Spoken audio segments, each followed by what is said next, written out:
ujeedaa abti shalay adeera la dhihi jira maanta abu waa la dhahaa marka fadhiga ka kacan ku dhihi lahaa saaxiibkay.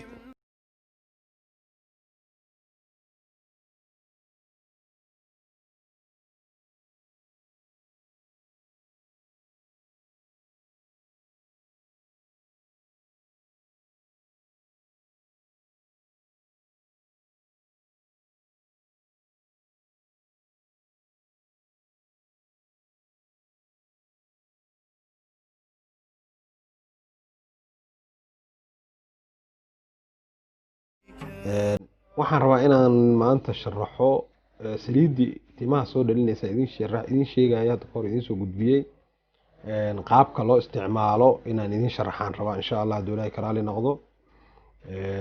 saliidda dabcan magaceeda waa idin soo gudbiyey mar kale waatana.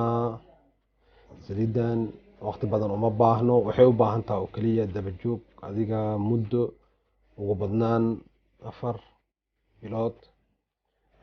halkii caag oo saliidana waxaa isticmaali kartaa bil haddii sida loogu talagalay aad u isticmaashid. aniga idin hadlayo waxaan isticmaalay 4 caagan isticmaalay.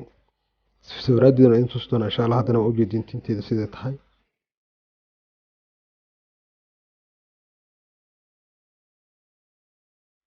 qaabka loo isticmaalana waa idin sheegi doonaa insha Allah. meeshii aan ka imaaday iyo hadda meeshaan joogno waa idin sheegi doonaa. wax dhibana kuma arag alxamdulillaah. wax dhib ah aan ku arkay ma jirto. saliiddaanne sida aaminsanahay boqolkiiba boqol way fiican tahay. ilaahay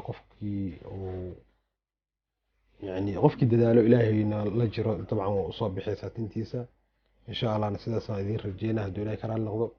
saliidda waxaa la isticmaalaa 24 saacadood. waxaa isticmaalaysaa 2 waqti. waqti waa subaxii markaad qofkii shaqo leh oo shaqo aadayo oo kale markii danihiisa oo kale guriga ka dhameysto shaqada u deganayo ayuu isticmaalaa. qaabka loo isticmaalana wax saas u dhib badan maahan. saan furka ka furanaysaa, tinta dhagdhag ku siinaysaa. aniga hadda marsaday marka subax markaad isticmaashid maalintii oo dhan waa ku joogaysaa. haddana habeenkii markaad seexanaysid oo sariirta aad tagtid oo kale oo waxba kuu dhineen aad isticmaalaysaa insha Allah. kaloo noloshaada ka bedelaysid ma jiraan. sida noloshaada aheeda ahaanaysaa. xilliga qubaysan jirto oo qubaysanaysaa iyada darteed uma qubaysanaysid. laakiin waxaad joojinaysaa in saliid kale aad joojinaysaa. saliid oo dhan waad joojinaysaa. shaambo waad joojinaysaa. maxaa la dhahayay shaambo waxaad isticmaalaysaa shaambada Baby Johnson ka isticmaalaysaa. marka saliidda insha Allah waxaan rajeynayaa in aad ka faa'iidi doontaan. marka saliidda waxaa jirto qaar fake lahaa jiro oo bug ah dadkana lagu qaldo. marka insha Allah waxaan idin sheegayaa waxaa jira calaamado lagu kala aqoonsado. calaamadaheedana dabcan